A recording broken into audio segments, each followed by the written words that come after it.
Kitabur Riqaq, ya, kelembutan hati, bab baru, bab ke-16. Masih ada kaitan dengan bab sebelumnya ya. Sebelumnya juga kemarin cukup panjang lebar ya.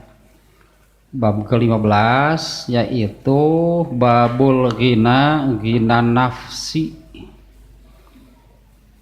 Bab kekayaan sesungguhnya, kekayaan hakiki itu adalah kekayaan hati, kekayaan jiwa, kekayaan ruh, yang maksudnya bukan harta benda.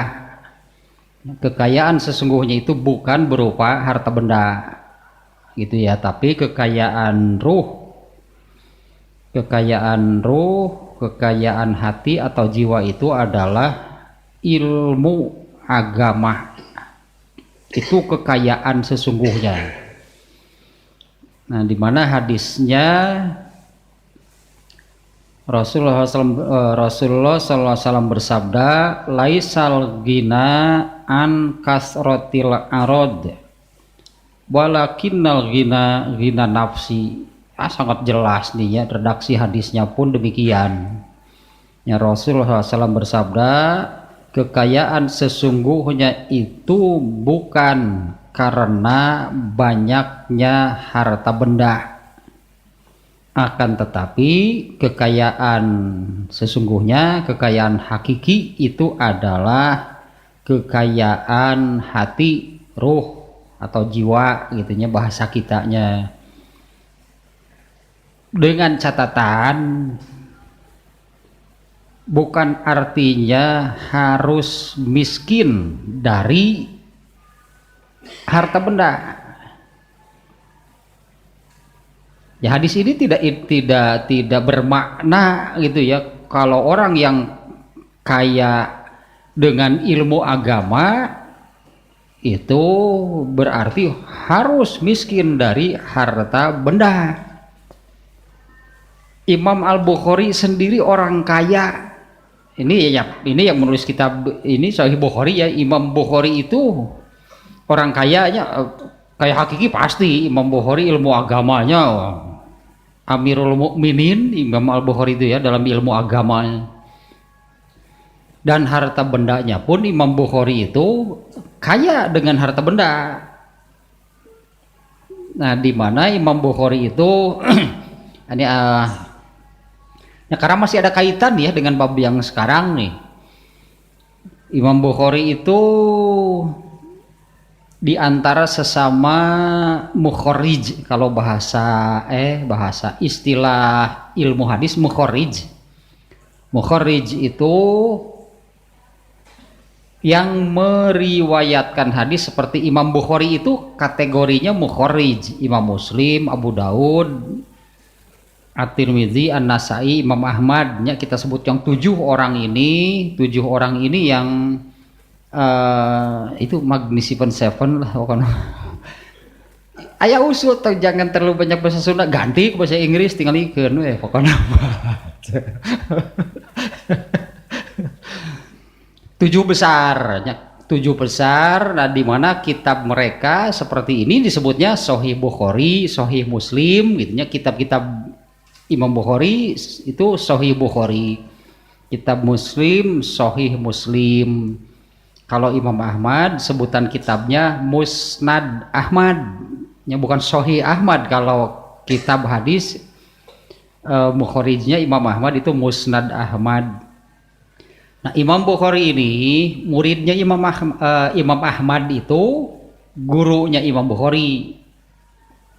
Jadi Imam Bukhari berguru kepada Imam Ahmad.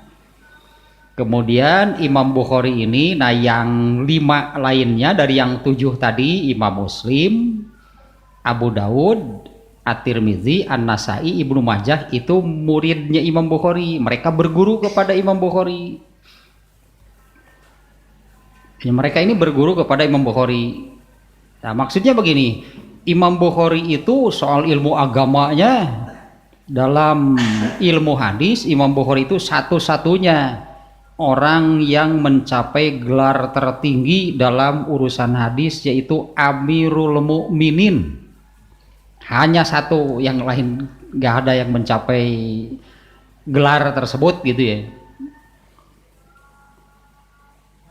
Nah, Imam Bukhari itu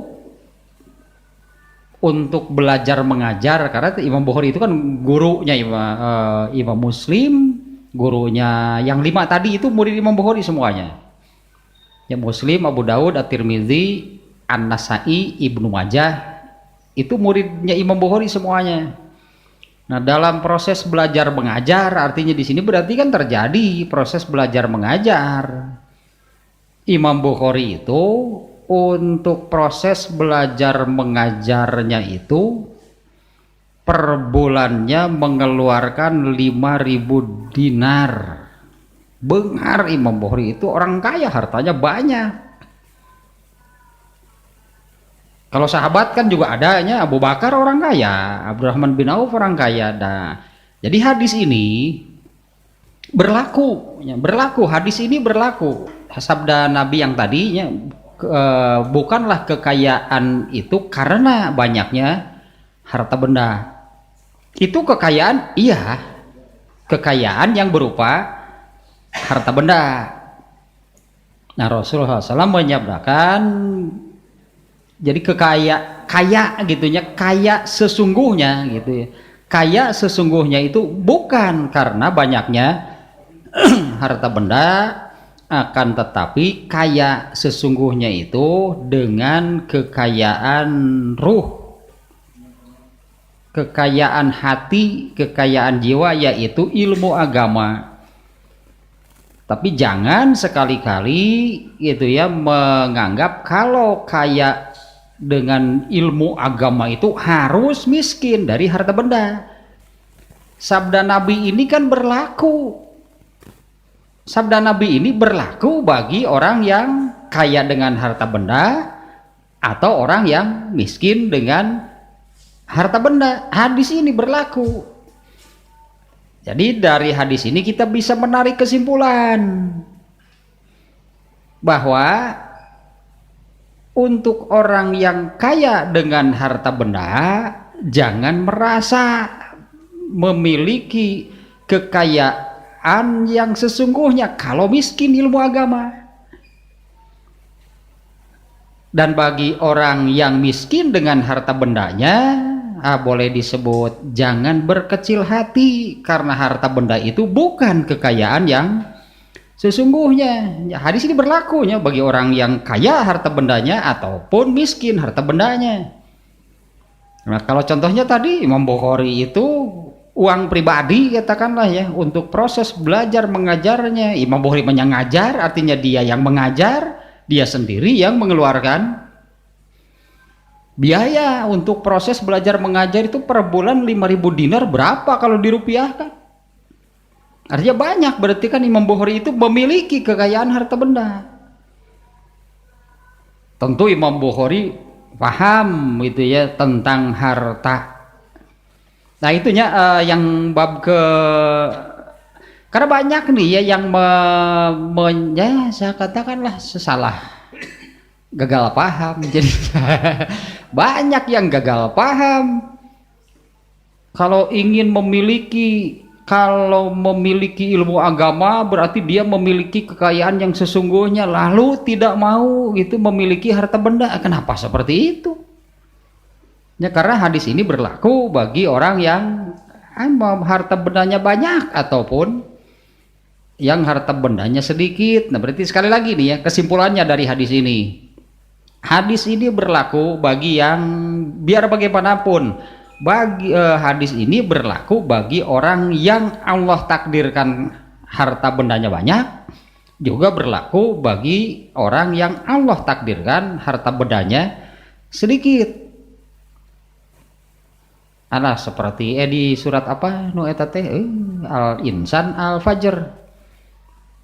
Yang ini yang auzubillahi minasyaitonirrajim. Fa amal insanu idza mabtalahu rabbuhu fa akramahu wa na'amahu. Memang ada orang yang Allah kondisikan demikian, takdirkan demikian.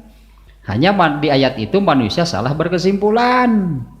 Ketika diberi harta yang banyak, harta benda yang banyak, jabatan yang tinggi, status sosial yang tinggi, terhormat, terpandang di mata masyarakat, manusia menyimpulkan Allah memuliakannya dengan cara demikian. Wa amma idza mabtalahu faqadara alaihi rizqahu. Adapun jika Allah menetapkan, Allah menakdirkan menjadi orang miskin, orang miskin, itunya harta benda yang diberikannya sedikit, manusia menyimpulkan bahwa Allah menghinakannya dengan cara demikian. Tapi ayat itu maksudnya bahwa pasti akan ada yang Allah takdirkan banyak harta bendanya, ada juga orang yang Allah takdirkan sedikit harta bendanya. Ternyata kalau harta benda itu bukan kekayaan yang hakiki.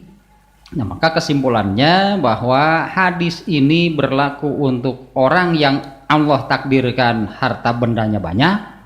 Berarti orang yang harta bendanya banyak itu boleh kita sebutlah dia harus menyadari, dia harus mengetahui, dia harus menyadari bahwa harta benda itu bukan kekayaan yang sesungguhnya.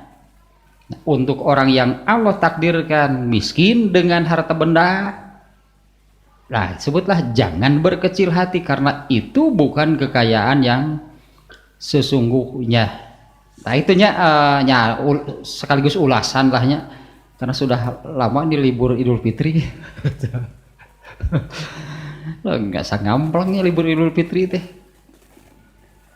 Nah sekarang bab barunya babu fadlil fakri. Ini pun bisa bahaya kalau salah memahami. Seperti hadis yang tadi juga, hadis yang tadinya di bab ke-15 ya, kalau gagal paham artinya orang yang kekayaan sesungguhnya itu ilmu agama terus dicari, sementara untuk harta bendanya malah diabaikan. Kan bukan harus seperti itu. Karena mencari nafkah, katakanlah mencari rezeki, mencari nafkah, mencari harta benda itu juga bagian dari ibadah. Ya mencari rezeki, anggaplah itu bagian dari ibadah. Itu kalau bagian dari ibadah artinya itu bagian dari ilmu agama. Itu berarti juga bagian dari ilmu agamanya untuk jadi agak melebar juga nih ya. Seperti lapar, rasa lapar itu kan yang mendorong orang makan. Lalu apa bedanya antara binatang, orang kafir, orang Islam soal makan? Karena binatang, orang kafir, orang Islam, mengapa mereka makan? Lapar pasti yang mendorongnya, tapi kan beda. Beda itu orang Islam harus beda ya, jangan seperti binatang. Harus beda, makannya sama. Tapi kan makan ini untuk orang Islam itu bagian dari ajaran agama Islam. Artinya makan itu bernilai ibadah, jangan seperti binatang dan orang kafir. Mencari rezeki juga sama. Binatang mencari rezeki enggak? Binatang mencari rezeki enggak? Atau hilir jengkal ke moal kekituan karena pucuk daun, atau kenapa melangkah? Mereka mencari rezeki. Binatang mencari rezeki, orang kafir mencari rezeki, orang Islam mencari rezeki. Ada bedanya enggak? Kalau tanpa agama semuanya karena untuk memenuhi kebutuhan sama pasti. Nah, padahal mencari rezeki itu ya bagian dari ilmu agama. Artinya orang Islam itu mencari rezeki itu ibadah, dan melaksanakan ibadah itu kan harus berdasarkan ilmu agama Islam dalam hal ini ya. Ya, jangan itu yang gagal paham berarti kalau seperti itu. Terus katakanlah mencari, mendalami, menambah ilmu agama, tapi mengabaikan urusan mencari rezeki nu tadi. Nah, ini jangan sampai terjadi, itu berarti gagal paham tentang hadis ini, karena dalam pemahamannya bahwa ini kan kekayaan hakiki ilmu agama. Nah, sekarang bab ke-16 nih. Babu fadlil fakri. Bab keutamaan miskin. Belum apa-apa mungkinnya. Belum apa-apa di dalam pikiran kita itu sudah dibandingkan dengan ya miskin, kebalikannya kaya. Ini judulnya Imam Bukhari seperti ini. Bab keutamaan miskin. Jadi tidak mau kaya. Nah, padahal ya belum apa-apa sudah membandingkan. Miskin kan kebalikannya kaya. Oh, berarti miskin ada keutamaannya, berarti mending. Nah, eta metakna kayak yang bahaya itu miskin menang hayang. Soleh henteu, alah eta mah. Karena ternyata miskin ada keutamaannya, jadi ingin miskin, ternyata solehnya enggak. Ilmu agamanya tidak ditambah, itunya tidak didalami, tidak dikaji. Itu menjadi boleh disebut orang yang paling rugi kalau ya miskin, bodoh ilmu agamanya. Artinya kekayaan harta benda enggak dimiliki, kekayaan hakikinya pun jadi dia ini miskin, termiskin di dunia judulnya termiskin di dunia, harta benda enggak ada, enggak kebagian, kemudian ilmu agamanya juga tidak kebagian. Loh, kan ada keutamaannya miskin. Padahal begini nih ya, ini judulnya panjang nih. Judulnya, pembahasan judul. Kalau judulnya seperti itu ya, babu fadlil fakri, bab keutamaan miskin. Ini sekilas kalau membaca judul ini, jadi pikirannya langsung dibandingkan dengan kaya. Jadi mending miskin. Katakanlah ini ya, ini baru babnya ya. Hadisnya pun menunjukkan keutamaan miskin. Ini hadisnya nanti ada 5 di bab ini ya. Ini hadisnya ada 5. Ini hadisnya menunjukkan keutamaan miskin. Tapi jangan buru-buru, artinya dibandingkan dengan kaya, berarti mending miskin. Nah, itu terlalu dini ya. Prematur, miskram berarti prematur. Kenapa langsung disimpulkan? Kenapa langsung dibandingkan? Ini kan baru menyebut satu. Padahal seperti begini, para sahabat itu kan secara umumnya ada terbagi 2 kelompok, kelompok muhajirin, kelompok ansor. Meskipun nggak ada sahabat yang bukan muhajirin juga bukan ansor. Nah, gitu. Bukan muhajirin, bukan ansor, sahabat juga ada. Hanya mereka yang termasuk muhajirin, mereka diberi keutamaan oleh Allah.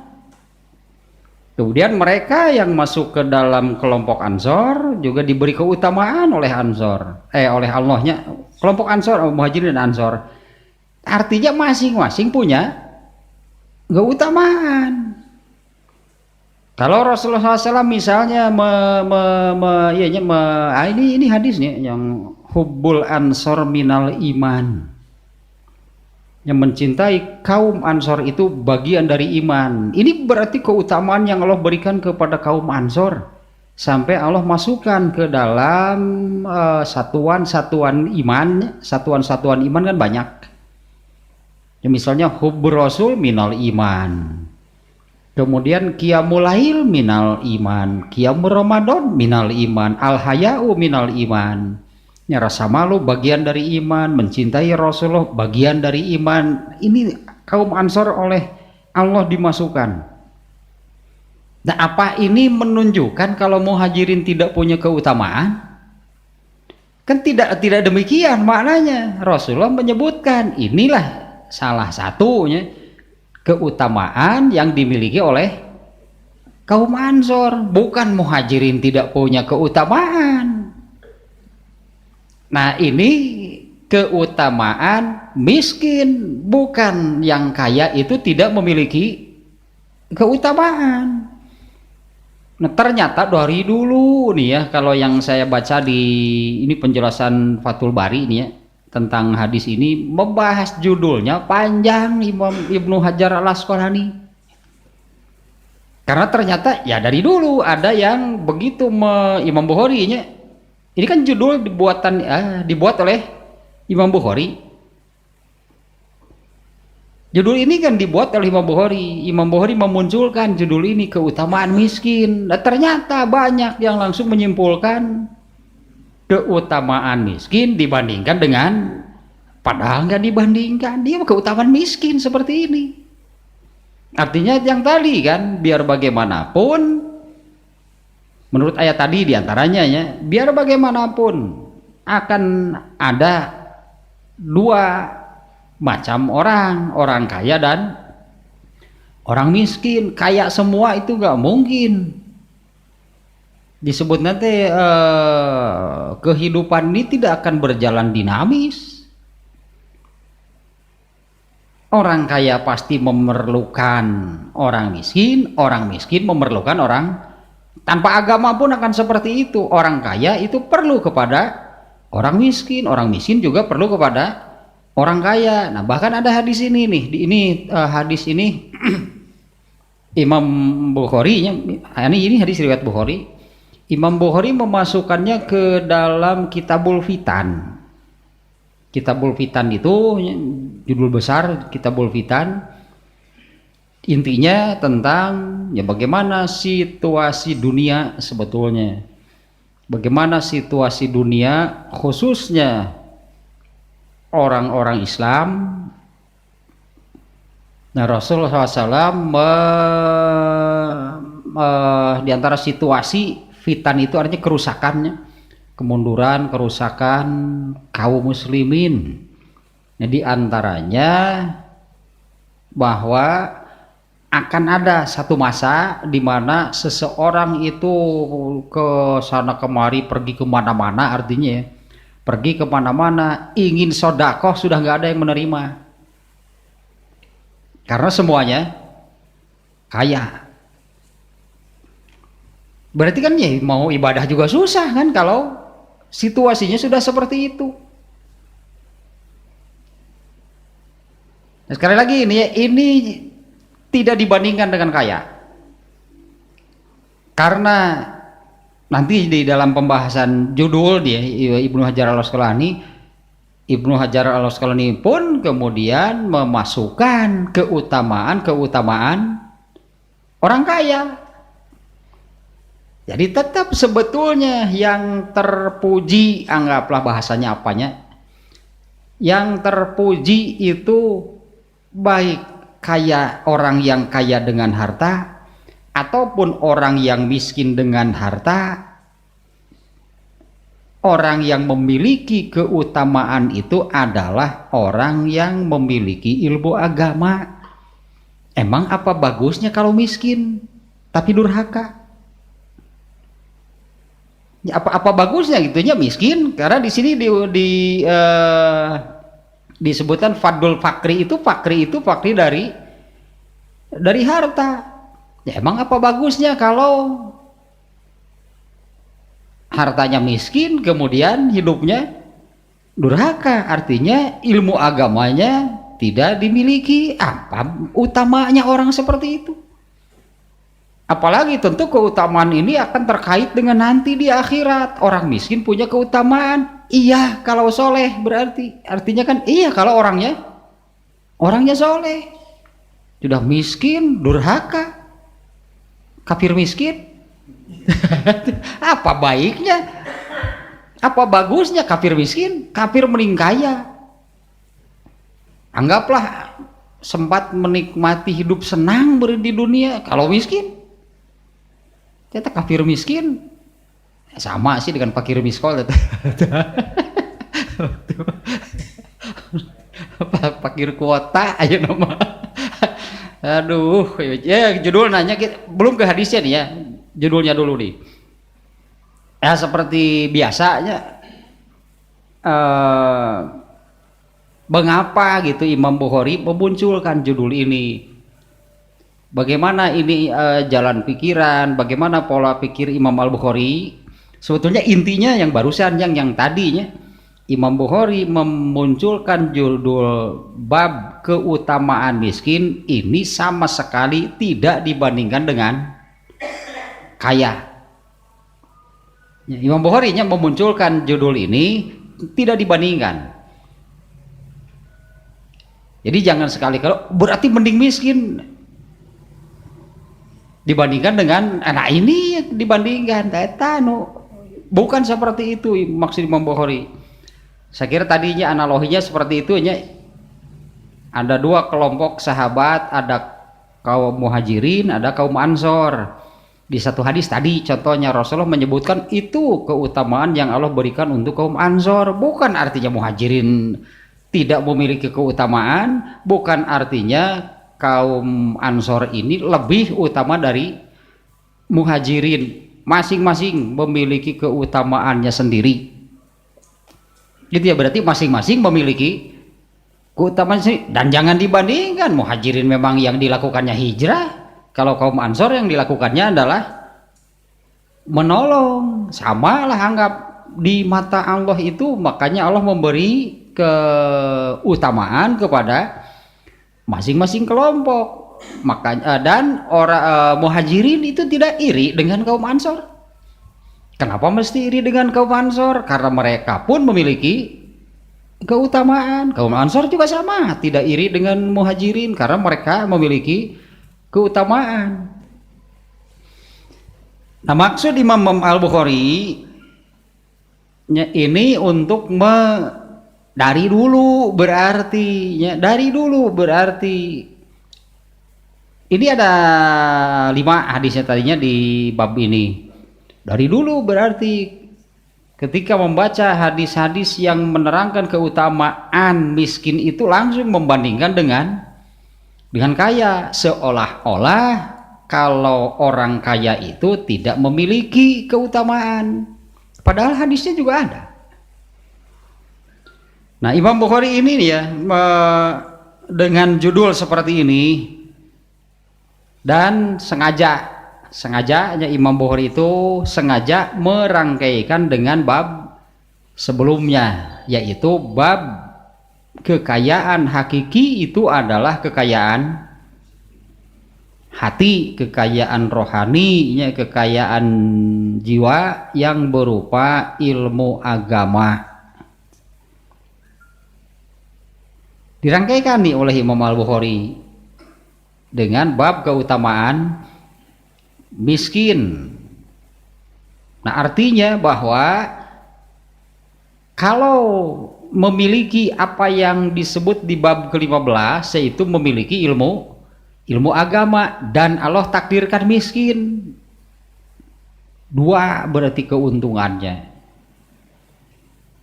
Yang satu memiliki kekayaan yang hakiki, yang kedua memiliki keutamaan karena miskinnya. Tapi dah miskin itu bukan artinya tidak berusaha. Tadi itu ya kadek gitu, bisik itu. Ya jangan sampai yang tadinya bahwa orang itu wah ternyata kekayaan hakiki itu bukan harta benda, tapi kekayaan ilmu agamanya, berupa ilmu agama. Itu kan kekayaan hati, kekayaan ruh. Jadi etawe gitu. Sementara mencari hartanya, mencari rezekinya diabaikan. Padahal mencari rezeki itu bagian dari ilmu agama, berarti yang diamalkannya. Kalau untuk orang Islam jangan seperti hilet jengkal. Jangan seperti mencari ya kan berbagai macam lahnya.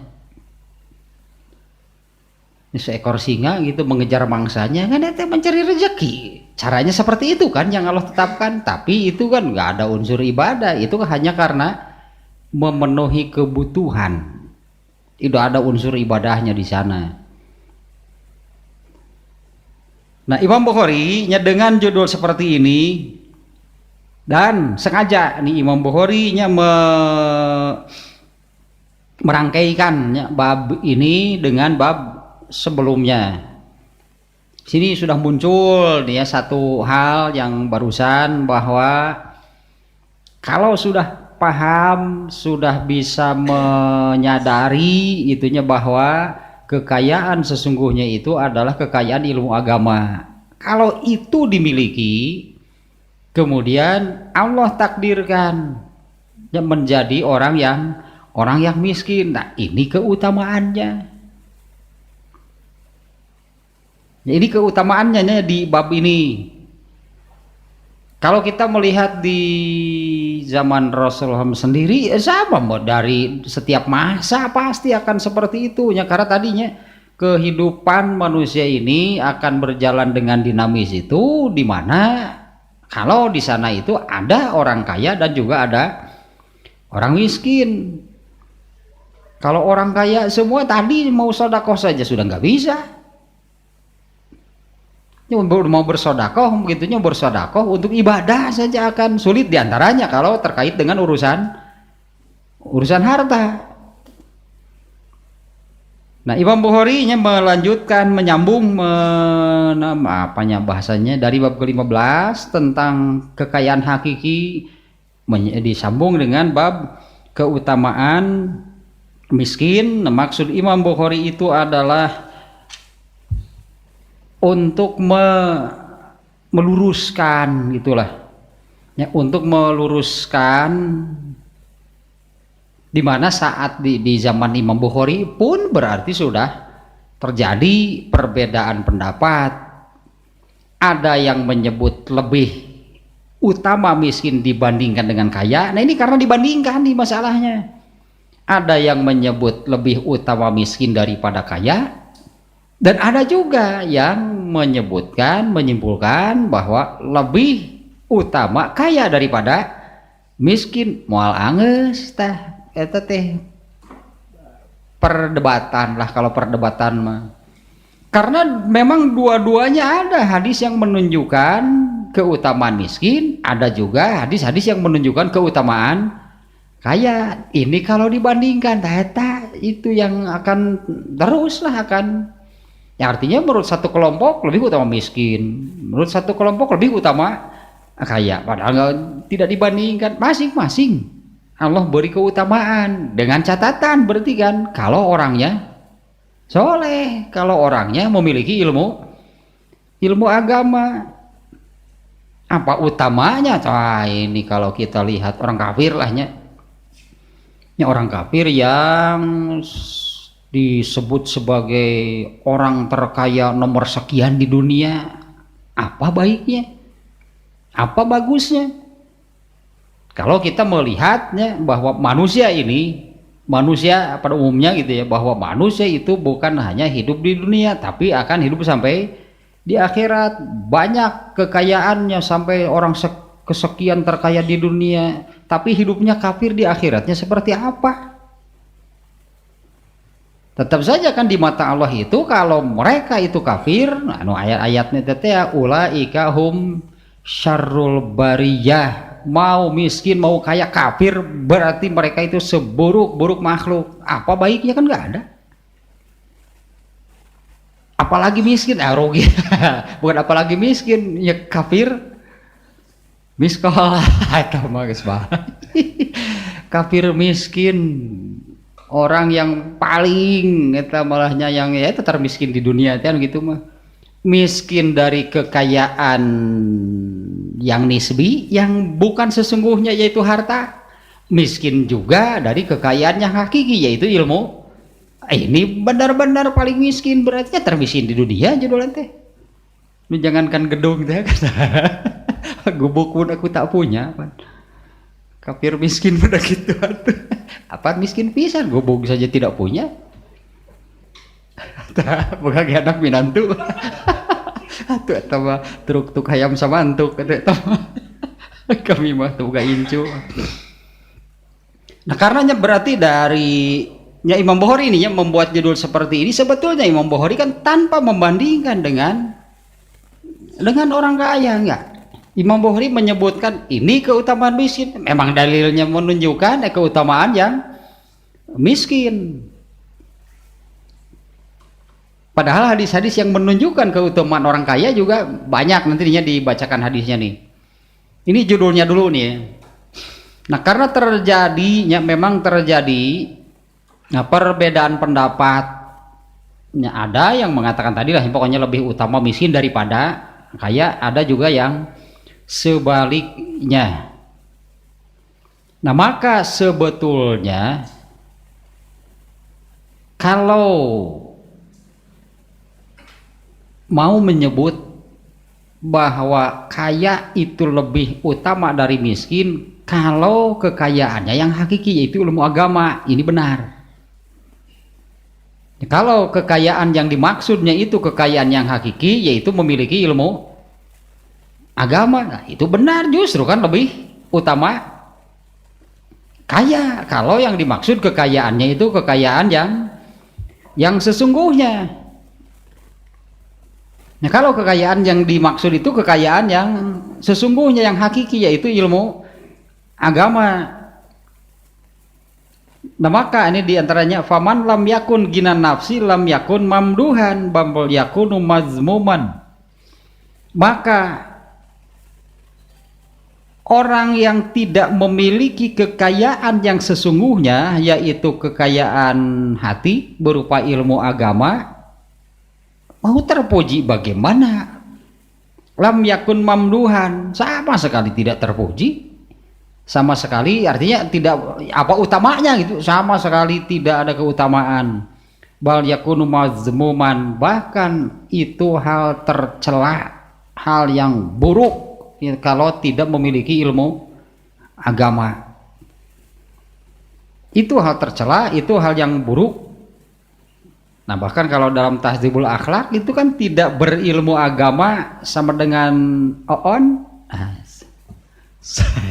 sama dengan bodoh, tidak berilmu agama, itu salah satu penyakit ruh, berarti penyakit hati, penyakit jiwa, penyakit rohani, penyakit hati, penyakit jiwa kan eta kekayaannya. Bahkan bodoh itu sebagai salah satu penyakit dosa, berarti itu kan tidak memiliki ilmu agama itu berdosa. Nah, mau terpuji, mau disebut memiliki keutamaan, bagaimana kalau orang berdosa? Sama sekalinya tidak ada keutamaan. Nah, demikian juga dengan keutamaan miskin itu.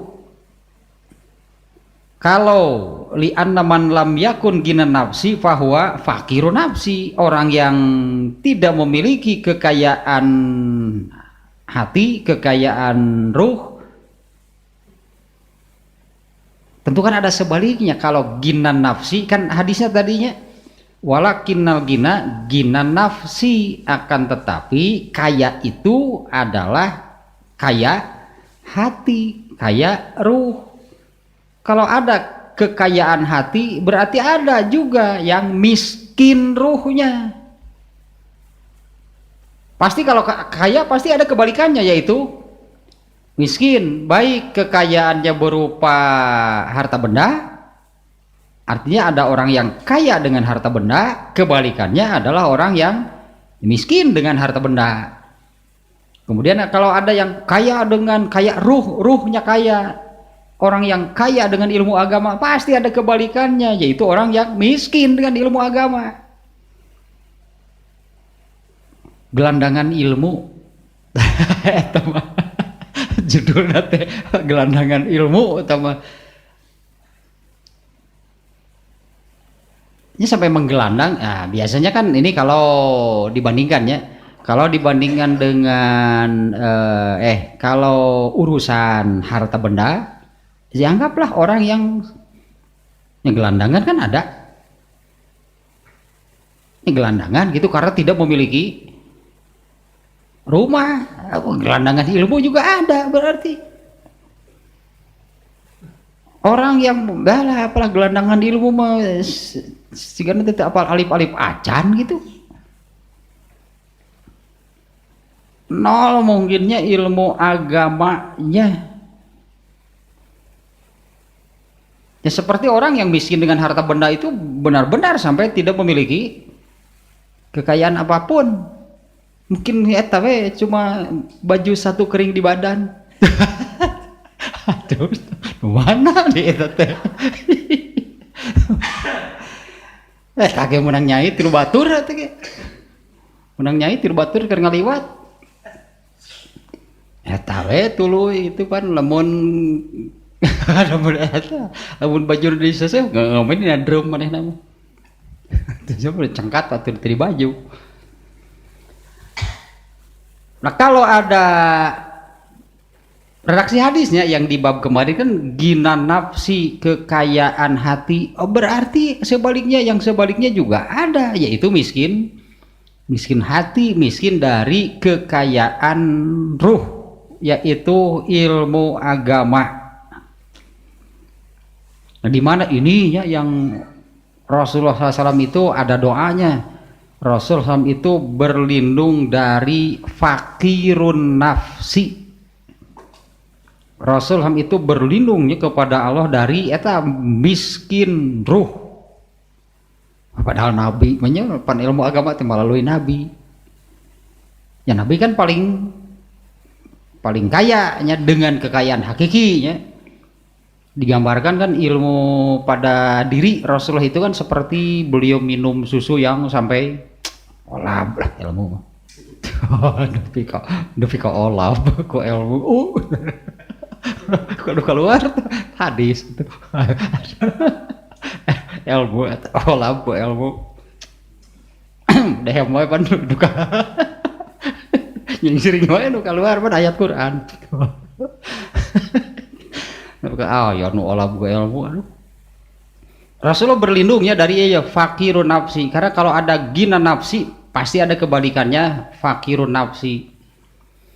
Nah maksud Imam Bukhari itu ternyata ini meluruskannya saat itu pun berarti di zaman Imam Bukhari sudah terjadi perdebatan. Ada yang mengatakan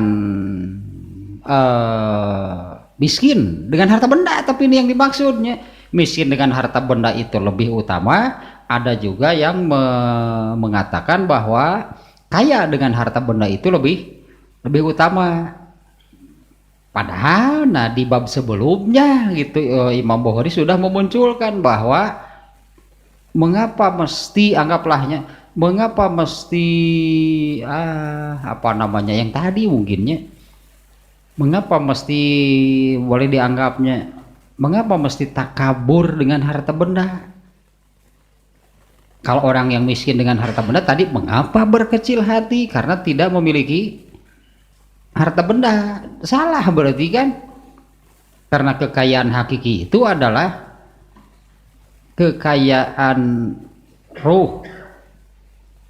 Tadi Imam Bukhari itu meluruskan katanya yang saat itu juga sudah terjadi, bahwa kalau mau mengatakan mau mengatakan soal kekayaan, Imam Bukhari sudah mendahulukannya di bab ke-15. Kekayaan hakiki itu adalah kekayaan hati. Nah, adapun di bab ini Imam Bukhari kemudian memunculkan keutamaan miskin. Ya, memiliki keutamaan kalau di sini miskinnya miskin dari harta benda tapi memiliki ilmu agama. Dan nanti ada hadis lain yang juga orang yang kaya dengan harta benda oleh Allah diberi keutamaan, asal mereka itu ya sama kan, berarti kekayaan hakiki itu adalah ilmu agama. Ibnu Battal mengatakan tolak nizaun nasi fi zalika, ini perdebatan antara yang tadinya intinya Ada yang mengatakan miskin dengan harta benda itu yang lebih utama dibandingkan dengan yang kaya dengan harta benda. Ada yang menyebutkan kaya dengan harta benda itu memiliki keutamaan dibandingkan dengan yang miskin, tanpa membicarakan ilmu agama. Tapi perdebatan ini antara kaya dan miskin itu kaya dengan harta, miskin dengan harta, tanpa melibatkan kekayaan sesungguhnya apa. Karena memang dalam hadis-hadis keutamaan miskin ini miskin dengan harta benda. Karena tadi kan kalau miskin dengan ilmu agama keutamaannya apa? Justru itu kan buruk, itu sangat buruk. Itu miskin dengan ilmu agama tadi bodoh, dosa. Berarti kan gagal paham teh, kenapa bicara lebih utama kaya, lebih utama miskin itu hanya kaya dan miskin dari harta benda. Itu kaya dan miskin urusan harta benda, melupakan gitulah, melupakan, anggapnya melupakan atau mengabaikan hadis di bab ke-15, kekayaan hakiki itu apa. Makanya ini perdebatan panjang dan tidak ada ujungnya. Karena memang dua-duanya, keutamaan miskin dari harta benda, keutamaan kaya dengan harta benda, ada dua-duanya hadisnya yang menerangkan keutamaan masing-masing. Dan sebetulnya itu tidak untuk dibandingkan, itu tidak untuk dibandingkan. Tetap saja kan orang miskin dengan keutamaannya sendiri karena Allah takdirkan miskin. Kemudian orang yang kaya dengan harta benda memiliki keutamaan sendiri karena Allah memberi keutamaan kepada mereka dengan syarat dan ketentuan berlaku, yaitu soleh dua nana. Kalau membandingkan yang miskin dengan harta benda soleh, lalu orang yang kaya durhaka, ya iyalah lebih utama yang miskin karena dia memiliki kekayaan yang hakiki. Nah sekarang bandingkan kalau orang yang miskin durhaka dengan orang kaya yang soleh, coba lebih utama mana? Nah, berarti kan tetap yang sebetulnya menjadikan seseorang memiliki keutamaan yang paling mendasar lah, keutamaan yang pokok gitu seseorang itu karena memiliki kekayaan yang hakiki, baik dia itu kaya dengan harta benda ataupun miskin dengan harta benda. Tapi karena manusianya, nah itu karena pada diri manusia itu ada keinginan dan kecintaan yang besar terhadap harta, itu tidak dihapus oleh Allah. Gitu jelema. Mending miskin soleh atau benghar durhaka? Mending benghar bari soleh, ulah benghar nah heula, soleh nah heula. Makanya kan mending yang pokok dulu, itu kekayaan hakikinya dulu yang diutamakan, yang didahulukan, tetap itu yang pokok. Karena memang kan yang hakiki kekayaan gitu kan, artinya tetap harus mendahulukan soleh nah gitu, mendahulukan kekayaan hakiki yang dimiliki plus kaya dengan harta benda. Yang eta. Nah Ibnu Battal mengatakan, wah panjang memang dari sejak ya artinya sudah lama memang ini terjadi perdebatan. Faminhum man faddalal faqra. Di antara mereka ada yang mengatakan lebih utama miskin dengan harta benda nih ya. Mereka berdalilkan hadis-hadis di dalam bab ini, diantaranya nantinya di bab ini ya, di hadisnya ada 5 dan memang menerangkan keutamaan miskin. Nah, ada sekelompok yang mengatakan lebih utama miskin dengan hadis-hadis ya, diantaranya ya yang di dalam Sahih Bukhari yang ini. Kemudian yang kedua, kelompok kedua, mereka mengatakan lebih utama orang yang kaya dengan harta benda. Dalilnya diantaranya hadis innal muksirina humul aqallun, orang yang banyak al muksirun kemarin sudahnya, orang yang menumpuk, hanya berarti orang yang hanya menumpuk-numpuk kekayaan itu nanti akan melarat, bukan sengsara lagi nya, melarat, tidak punya apapun padahal di dunianya banyaknya, tapi hanya sekedar menumpuk-numpuk kekayaan. Mereka itu akan menjadi orang yang paling melarat. Illa man qala bil mali hakaza, kecuali orang yang ya bu tidak hanya menumpuk-numpuk, anggarnya solehna berarti, kecuali kan orang yang bukan hanya sekedar menumpuk-numpuk kekayaan, berarti kekayaannya ini dijadikan fasilitas, dijadikan alat ya untuk beribadah, anggar karena soleh deui nu pokokna mah. Tuh kan ini kan kaya lebih baik.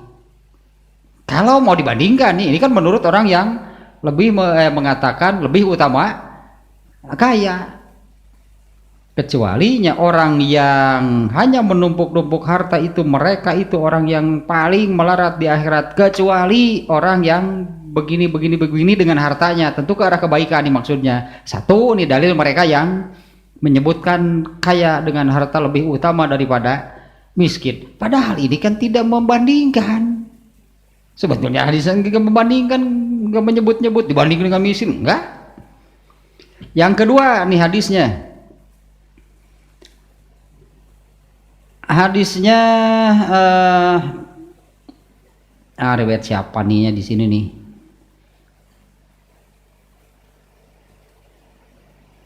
Hadis Ka'ab bin Malik.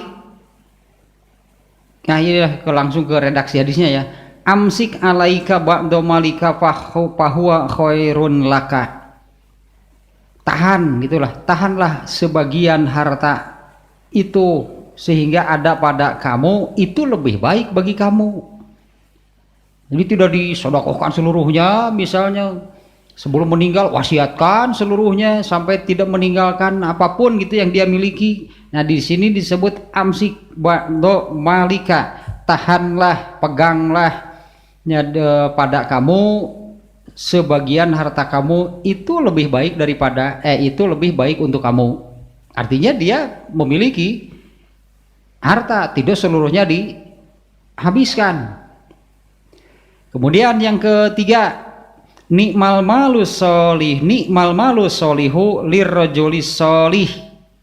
Nah, kalau yang ini disebutkan sini riwayat Muslim ya, nikmal malus solihu lirrojulis solih.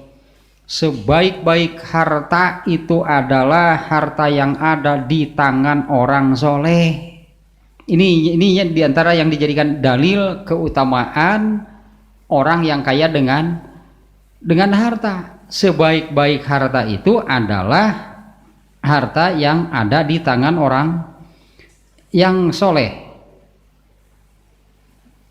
Nah kalau dalil-dalil tentang keutamaan miskin ya nanti yang akan kita bahas nih ya di dalam Sahih Bukhari ini. Ini barusan diantaranya dalil yang menunjukkan keutamaan orang kaya, padahal kan masing-masing jadinya tidak dibandingkan.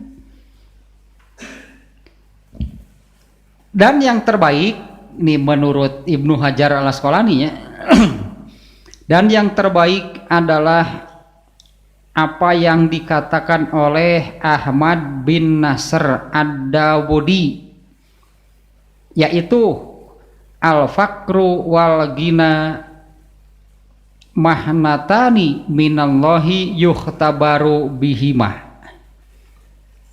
Kaya dan miskin itu dua-duanya pemberian Allah, di mana dua-duanya itu oleh Allah dijadikan ujian.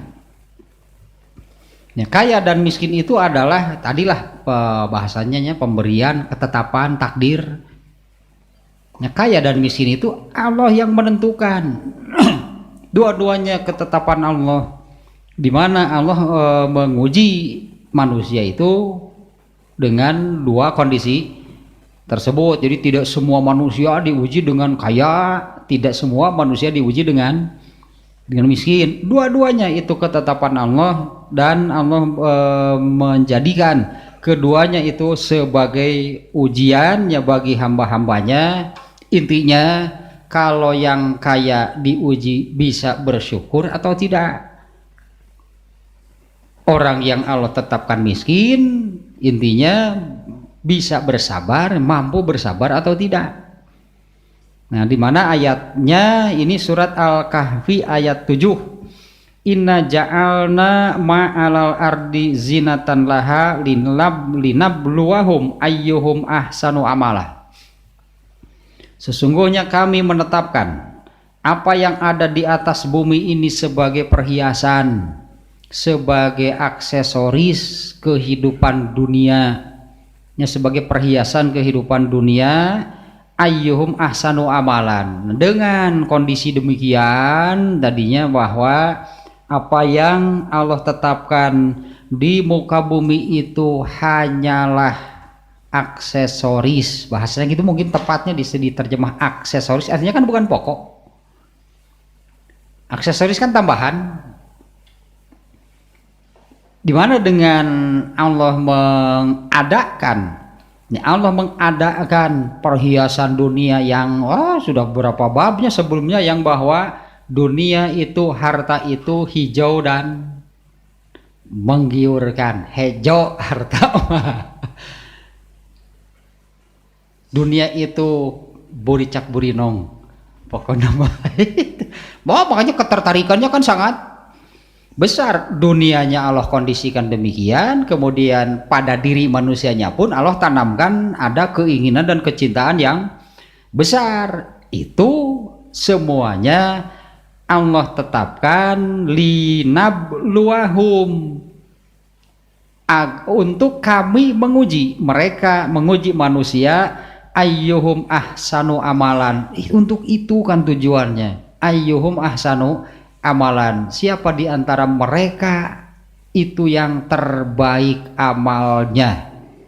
Semuanya manusia itu digoda oleh zinatu hayatid dunya.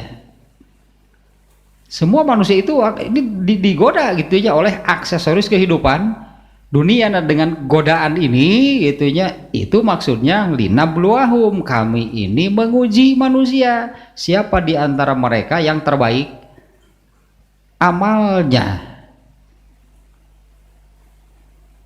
Ini landasan dalil perkataan Ahmad bin Nasr Ad-Dawudi tadi bahwa kaya dan miskin itu dua-duanya ketetapan Allah, di mana keduanya itu Allah jadikan untuk menguji manusia. Nah, ini dalilnya bahwa dunia ini Allah tetapkan begitu ya tadilah indah, menarik. Maksud Allah menetapkan manusianya demikian, kondisi dunianya seperti itu untuk menguji siapa di antara mereka yang terbaik amalnya. Nah, kemudian satu lagi dalilnya surat Al-Anbiya ayat 35. Potongannya di sini nih yang dimuat oleh Imam Al-Bukhari ya. Sama nih ujungnya, wa nablukum bisyarri wal khairi fitnatan. Dan kami menguji dengan keburukan dan kebaikan, dengan, kalau di sini maksudnya berartinya yang dijadikan dari ini dengan kemiskinan dan kekayaan sebagai ujian. Nah, kemudian juga ada hadis yang menerangkan, Ibnu Hajar Al-Asqalani di sini tidak menyebut riwayat siapa gitunya.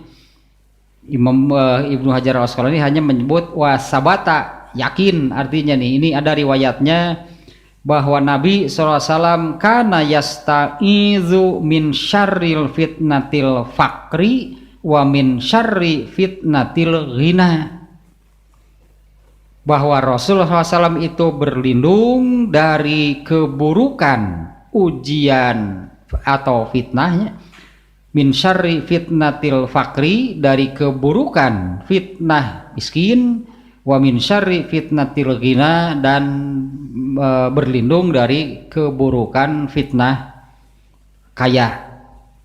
Dari dua-duanya ternyata kan sebanding lah, karena dua-duanya sebagai ujian.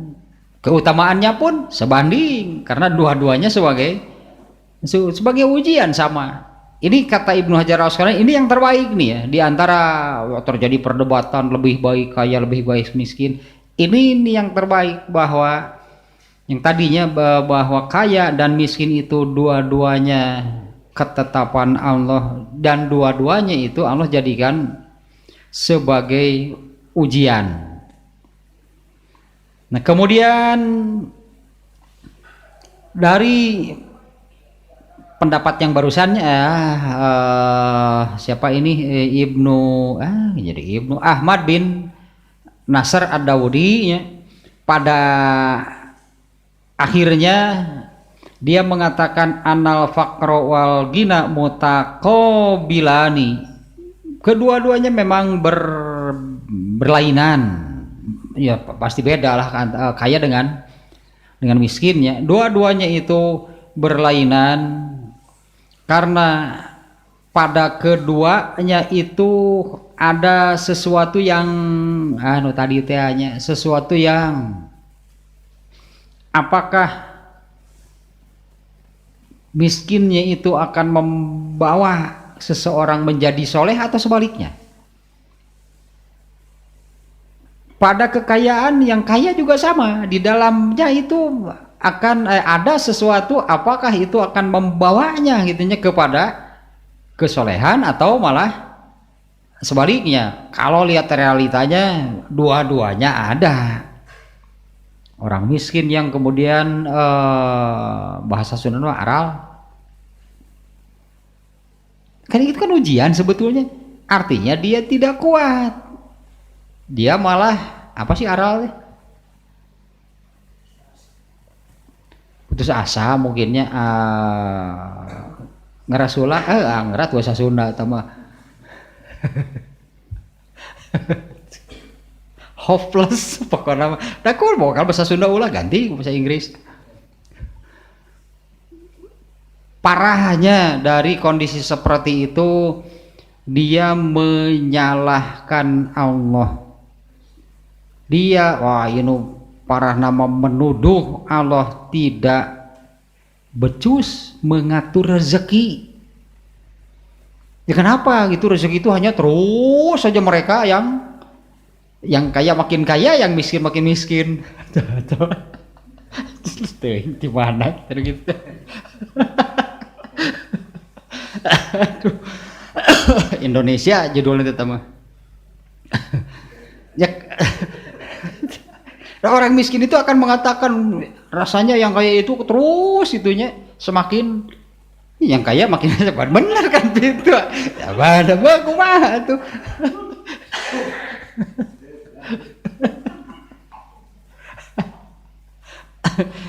Aduh, hijau merumbuni daratannya bukan waktu teh. Podi ya.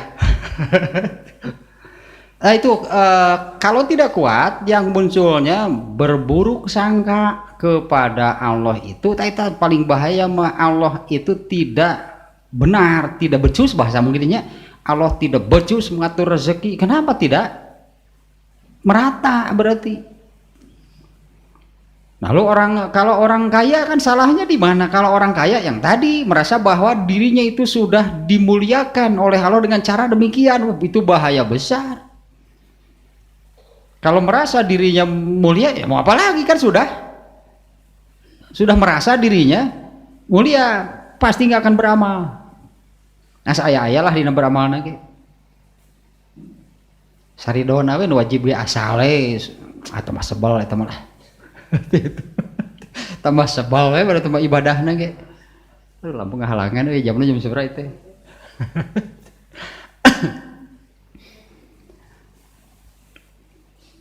Ini sedikit lagi nih. Ujungnya cukup panjang nih. Ini apa namanya? Siapa tadi, Ahmad bin Nasr Ad-Dawudi.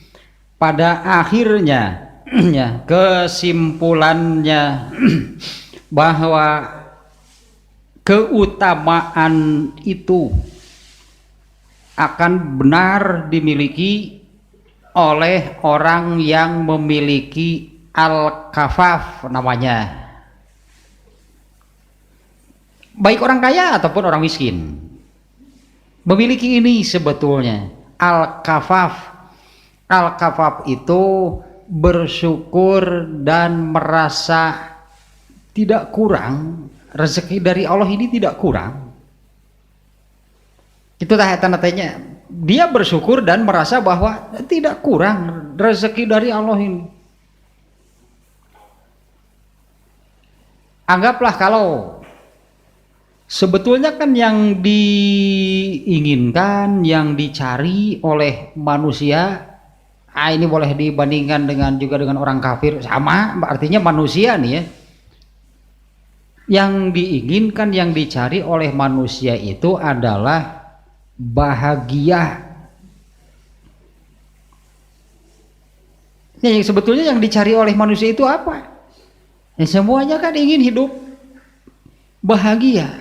Nah, kalau orang yang Allah takdirkan miskin tapi memiliki al-kafaf tadinya, tidak merasa kurang, Allah cukup, saya diberi rezeki oleh itu cukup.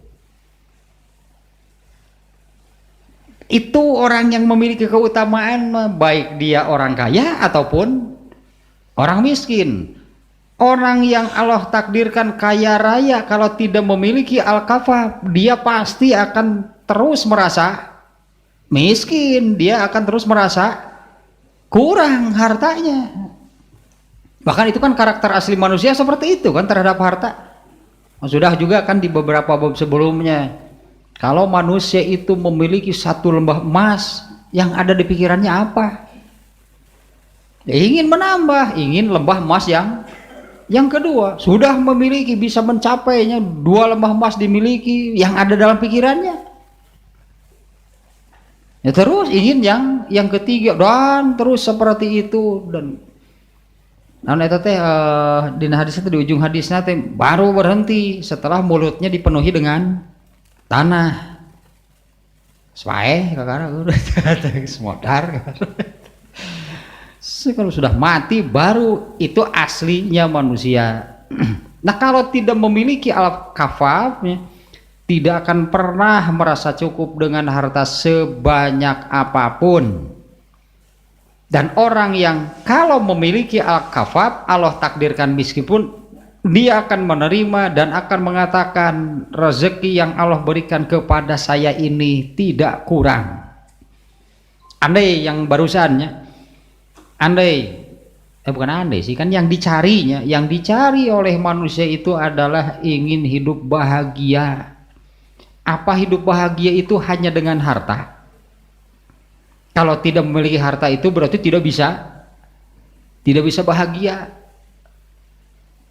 Lah contohnya nu ieu teh aya. Ada orang yang naik mobil 2 pintu. Kalau dolak sih. Suka teh Mercy itu BMW 2 pintu. 2 pintu mobil barang. Mobil barang 2 pintu atau mobil 3 pintu. Bus berarti itu mah. Mobil bus sama pintu supir 1 sebelah kanan, 2 penumpang. Naik dari belakang turun dibalik. Orang kaya lah, anggap ini ada orang kaya yang naik mobil mewah lah.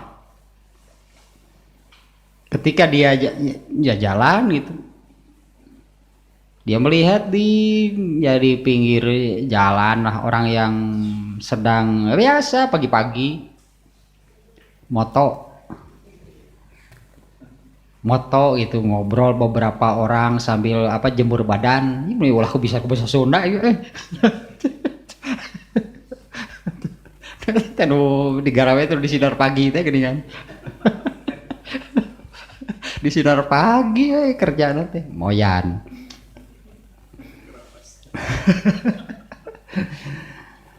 Ya orang yang sedang, beberapa orang gitu ngumpul sedang itulah moyannya berjemur sambil ngopi, sambil ngerokok. Itu ada makanan dari warung, bala-bala pagi-pagi kan bala-bala hanet atuh. Jeung kopi lapak IPA cukup sih segitu kan. Mereka ini ya nyamoyan namanya kalau apa sudah ngumpul apa namanya bercanda gitu salusurian. Ini orang yang naik mobil mewah mengatakan aya ku ngeunah hirupnya oh ya kieu cenah tinggal di salusurian bari moyan menini ngareunah hirup cenah. Aya ku nikmat cenah maroyan bercakak salusurian itu bari dirinya paling bala-bala jalabria lah gitulah nu karena itu wungkul. Ari cek nu nangkring nih ketika mereka melihat mobil itu lewat, enaknya dia naik mobil mewah seperti itu.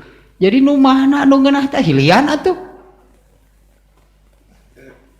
Tinggal turun tukar tambah. Tinggal kitu we atuh. Asa geunah di dinya, cek di dia, geunah di dinya, tukar tambah. Ayo jadi tentu kenapa nu naik mobil boyan sorangan aya nu ieu ngabring nu ieu bukan jalabria nu dibawa naik mobil mewah ngeunah nu itu kayak kadang-kadang gitu kan orang yang naik mobil mewah mengatakan mereka merasa nikmat hidup seperti itu. Orang yang ya tadilah kita kayak gitu kelas lapak IPA gitu. Dia mengatakan betapa enaknya pergi naik mobil mewah. Jadi yang ini mengatakan orang lain lebih nikmat. Sementara orang lain itu mengatakan ya ini yang lebih nikmat. Itu yang al-kafafnya tidak ada. Terimakeun we atuh boga Mercy 2 pintu ge meuli jeung ngeunah itu sagala. Milu moyan atuh kan itu muncul urang mah. Kan itu milu naik ngabring. Sekali ewang. Ya seringkali kan melihat bahkan yang seperti yang ini dengan orang kayanya naik mobil mewah gitu, mereka mengatakan yang tadi yang nangkring itu yang hidupnya nikmat. Kalau dia mungkin meskipun pakai mobil mewah kan harus pergi pagi-pagi kerja mereka. Seri-seri ya, bari moyan ngeunah hirup gitu teh. Tayanya maka wal fadlu kulluhu fil kafaf itunya yang harus dimiliki. Al kafaf diatunya al kafaf itu kan mana ya nantinya ma yakufu anil hajati wa yadfa'ud darurati wala yulhaqu bi ahli tarfahati. Intinya dalam pikiran ini tidak ada keinginan yang di luar batas kemampuan, ripuh gitu teh. Dan lipak maneh bisi hese adikeun. Urang pang nalipakeun gitu, nalipak maneh mah da hese. Bisi we, hayang ero nalipak ya gampang. Ditalipak teh ditalapung. Artinya tidak melihat kondisi seperti apa di mana keinginannya itu jauh di luar jangkauan kemampuan, itu tanda tidak bersyukur. Dan tadilah intinya al-kafaf mah di dalam dirinya itu ada qanaah namanya. Dia merasa dia menerima itu apapun yang Allah tetapkan. Kalau tadinya kalau manusia itu ingin hidup bahagia, bukan tidak melulu bahagia itu karena atau dengan harta. Emang orang kaya itu pasti bahagia? Intinya emang orang yang kaya dengan harta itu pasti bahagia? Mungkin urusan harta dia nggak ada masalah. Tapi apa masalah itu hanya urusan masalah yang lain bisa bejibun tuh. Masalahnya bukan dari harta Allah munculkan. Ya masalahnya bukan dari harta Allah munculkan, dari hal-hal yang lain lah gitunya Allah munculkan. Kalaupun dari harta memang ada masalah karena memiliki cukup banyak harta, tapi yang lain wah masalah itu bisa bagi Allah kan gampang lah itunya. Allah Allah memberikan masalah sebetulnya bisa 1001 masalah Allah berikan. Masalah yang satu belum beres, datang lagi masalah yang lain, belum beres juga, datang lagi, rengat sirah teta. Cuk urang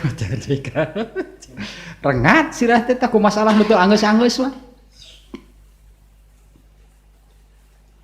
Kalau sudah seperti itu, jangankan nanti di akhirat kan seperti ayat ma'aghna anhu maluhu. Untuk Abu Lahab kan ayat ini kan surat Al-Lahab, ma'aghna anhu maluhu wa makasab, seluruh hartanya itu tidak bisa menyelamatkannya dari neraka. Bahagia mah tuh tadi we lah pokona mah moyan ipok cukup sakitu ge atuh jeung bala-balahan di ketinggian geus pokona mah moyan di ketinggian. Eta balik sorangan nikmat eta aya batur komo. Ini al-kafafnya itu yang tadinya intinya lahnya yang harus dimiliki. Nah, kemudian ini catatan kebanyakan di judulnya kewas. Itu belum ke hadisnya nih ya. Nah, kemudian juga ada juga ayatnya. Ini ayat tentang al-kafaf nih ya. Wala taj'al yadaka maglulatan ila unuqiha wala tabsutha kullal basti. Janganlah kamu ini idiom ungkapannya dari bakhil, yaitu janganlah kamu seperti orang yang terikat tangannya di karena kayak idiomnya kalau terjemah harfiah nama janganlah tangan kamu itu terikat di tengkuk kamu. Ini idiom untuk yang bakhil. Wala tabsutha kullal basti, dan jangan pula kamu itu terlalu dia artinya ada juga kan disebutnya israf, berlebihan. Dalam sedekah juga tidak boleh. Ya sedekah berlebihan. Ini berarti tengah-tengah tadi ta. Nah, tengah-tengah nih di antara keduanya. Nah, kemudian juga ada riwayatnya. Entak-entak nu imah dhaif ah. Nah, ini satu lagi nih. Imam Al-Qurtubi dia menyoroti lah anggapnya. Dia menyoroti bagaimana Rasulullah SAW dari awal sampai beliau meninggal terkait dengan pembahasan sekarang dia. Terkait dengan pembahasan sekarang nah itu soal miskin dan kaya nih ya. Rasulullah sendiri ternyata mengalami 3 hal tersebut. 1, Rasulullah pernah miskin dengan urusan hartanya. Kemudian yang kedua, kondisi kedua, Rasulullah itu kaya dengan harta. Yang ketiga, Rasulullah itu ternyata memiliki ini al-kafafnya ini dimiliki oleh Rasulullah. Rasulullah miskin dengan harta itu pada awal kondisinya. Rasulullah itu miskin, apalagi para sahabatnya itu semuanya boleh disebut tanda kutip jatuh miskin ketika harus hijrah. Abu Bakar itu kaya waktu di Mekah, kaya waktu membebaskan Bilal itu ketika masih di Mekah. Ini membebaskan Bilal kan bayarannya mahal, itu ketika masih di Mekah. Tapi ketika hijrah jatuh miskin semuanya. Anggaplah gitunya jatuh miskin. Ini mengalami nih hal seperti ini. Tapi Rasulullah SAW itu dalam kondisi awal ketika miskin dengan harta, faqoma biwajibi zalika min mujahadati nafsi. Beliaunya Rasulullah SAW tetap menjalankan kewajibannya dengan kondisi tersebut min mujahadati nafsi, yaitu anggaplah itu saatnya menempa diri dengan kondisi serba kekurangan. Nah seperti yang ini nih contohnya, iya teh ada sahabat yang ketika beres sholat itu langsung pulang, beres sholat langsung pulang. Ini jadi pertanyaan nih di masjid gitunya. Jadi di masjid yang berjamaah, kenapa si Anu gitunya begitu beres sholat langsung pulang? Kemudian ditanya mengapa melakukan demikian? Saya harus buru-buru pulang karena istri saya belum sholat, sarungnya gantian. Tak etakan menempa diri dalam kondisi seperti itu, mereka itu tetap menjalankan bagaimana mestinya kondisi demikian, ya itulah yang dijalani, tidak mengeluh. Jadinya tidak mengeluh gitu kepada Allah, nah Allah itu nyapan beunghar atuh saya itu boga sarung-sarung acan. Kondisinya demikian jadi jalani lah gitunya dengan sampai harus seperti itu, beres berjamaah langsung pulang. Ya, karena kalau orang ini berlama-lama di masjid nanti istrinya belum bisa sholat karena sarungnya tidak ada. Nah para sahabat pun demikian gitunya, apalagi ini Rasulullah SAW ya. Summa futihat alaihil futuh, kemudian gonimah terbesar itu Fathu Makkah. Ya, gonimah terbesar itu Fathu Makkah, artinya gonimah ketika mengalahkan, menguasai kota Mekah, itu gonimah paling besar. Dan gonimah itu hak Allah dan Rasulnya. Rasulullah kaya dengan harta. Mengalami berarti dua kondisi tersebut, mengalami kondisi miskin, mengalami juga kondisi kayanya setelah Fathu Makkah.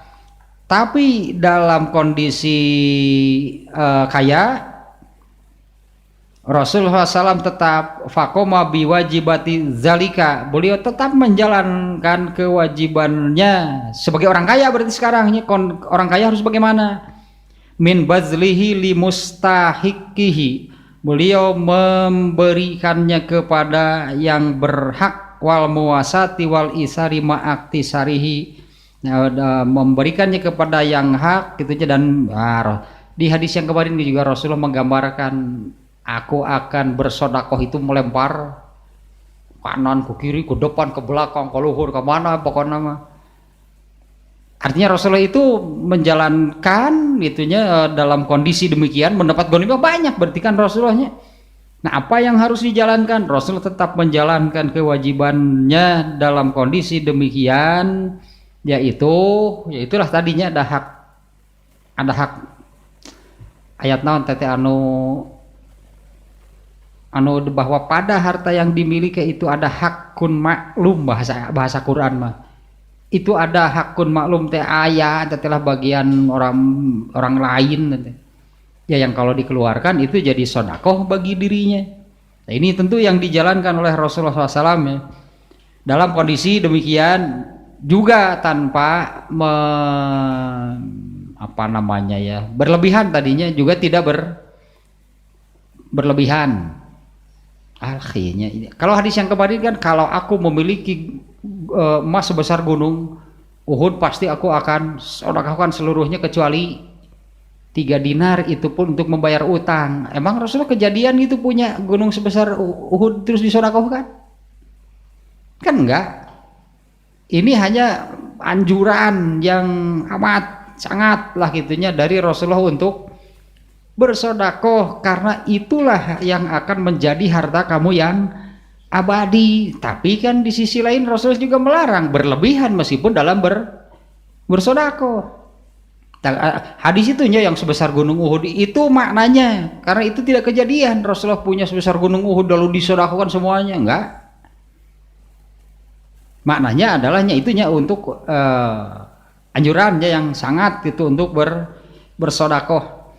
Nah yang ketiga, wahia suratul kafafi allati mata alaiha. Nah Rasulullah itu meninggalnya dalam keadaan ini al-kafaf, miskin pernah Rasulullah, kaya pernah. Beliau meninggal itu dalam kondisi memiliki tetap memiliki al-kafaf, artinya dengan kalau hartanya sebutnya tidak ambil pusing, nggak peduli, biar bagaimanapun Allah menetapkan demikian dan tidak pernah merasa kurang.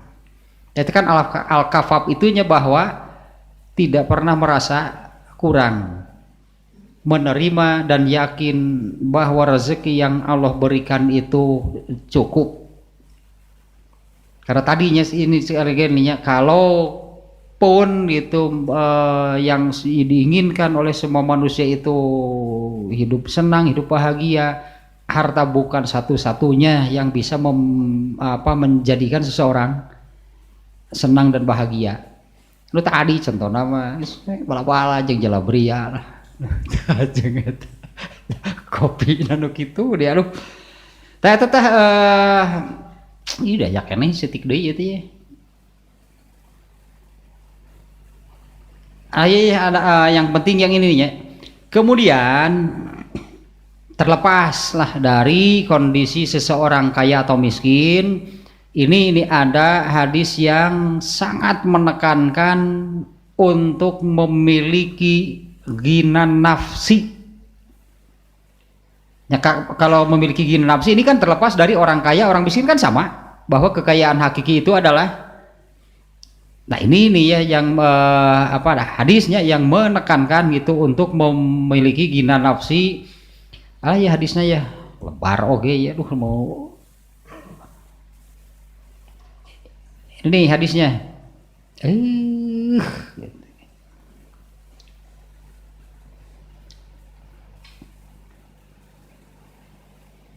Atuh ya hadis tariker.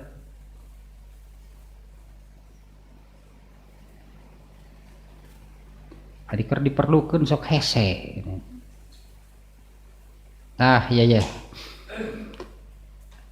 Terjemahnya saja nih ya, yang ini nih waktunya nih sudah mepet nih. Rasulullah SAW bersabda, siapa yang mau mengambil kalimat-kalimat dariku, lalu mengamalkannya dan mengajarkannya pada orang yang mau mengamalkannya. Ya, siapa yang mau mengambil kalimat-kalimat dariku, lalu mengamalkannya dan mengajarkannya kepada orang yang mau mengamalkannya. Abu Hurairah menjawab, saya Rasulullah. Beliau meraih tanganku, ini kata Abu Hurairahnya. Beliau memegang tanganku lalu menyebutkan 5 hal. 1, jagalah diri kamu dari yang haram.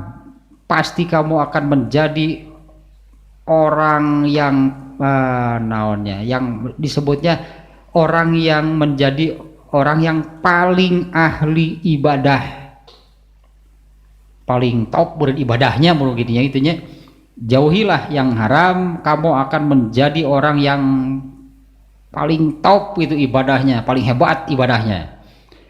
2, terimalah pemberian Allah dengan ridho, dengan rela, pasti atau niscaya kamu menjadi orang paling kaya.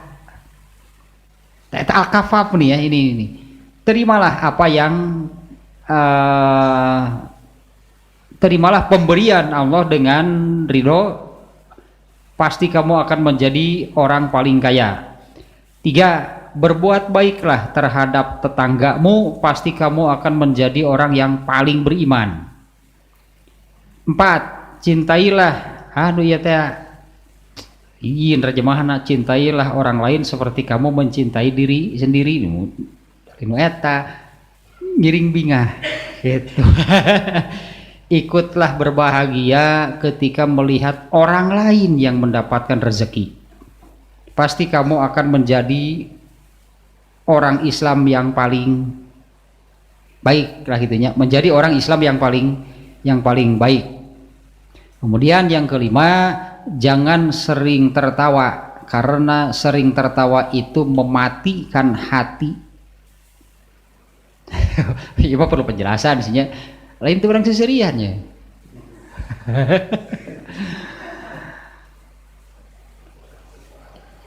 Ya itulah ya tertawa dengan kesenangan dunia gitu kan. Itu kan yang mematikan hati. Tetanya ada 5. Teta al-kafaf itu yang tadinya poin yang itunya.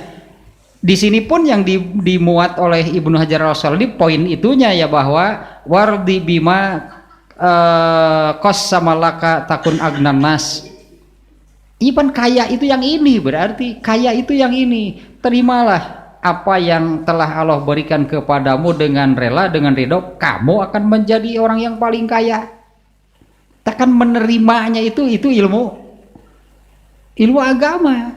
Dia akan itu akan menjadi orang yang paling kaya. Kemudian satu lagi, qad aflaha man hudiya ilal Islam wa ruzikal kafafu wa qana'a. Sungguh beruntung, qad aflaha, beruntung, berbahagia, man hudiya ilal Islam, yang ditunjukkan kepada Islam dan diberi rezeki al-kafaf wa qana'a, dan tadinya qanaah itu arti qanaah itu menerima apapun yang Allah berikan dan tidak pernah merasa kurang, tidak pernah tadinya mempertanyakan kepada Allah mengapa gitu, menerima karena Allah pasti benar. Nah, qad aflaha, sungguh beruntung, berbahagia orang yang ditunjukkan kepada Islam dan diberi rezeki berupa al-kafaf serta tetanya al-kafaf dan qanaah disebutnya, menerima apa yang Allah berikan, yang Allah tetapkan. Nah, sampai di situ dulu lah. Ini pembahasan judul ya, Babu Fadil Fakri. Sekali lagi nih, bahwa intinya ini memang Imam Bukhari membicarakan keutamaan miskin tanpa membandingkan dengan kaya. Karena tadi juga ada kan hadisnya, keutamaan orang kaya pun ada, diantaranya yang tadinya nikmal malu solihu lirrajuli solih, sebaik-baik harta itu adalah harta yang berada di tangan orang yang soleh. Itu keutamaan orang kaya.